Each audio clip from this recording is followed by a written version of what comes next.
నేను నేను అంటే నేను చాలా చాలా స్నేహంగా ఉంటాను ఆయనతో, కానీ ఆయన దానికి విలువ ఇవ్వాల.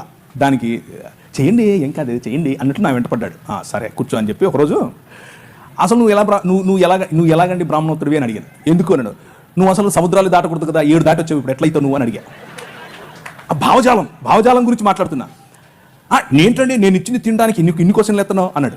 అలా కాదండి, మీరు ఇచ్చింది ఊరికే తీసేసుకోవటం కాదు, అసలు ఏంటి దాని వెనక ఉంది అని అడిగితే మీరు నాకు ఇది చెప్పారు, మరి మీరు చెప్తున్నది పాటించట్లేదు కదా అని అడిగాను.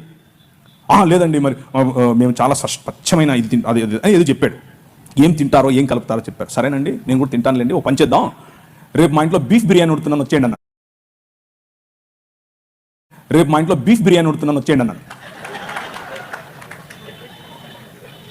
ఏంటండి అలా అంటారు మీరు అన్నాడు. అంటే భోజనం అండి బాబు, మేము తినే భోజనం భలే ఉంటుంది, ముక్క తగిలితే సూపరు అన్నాను.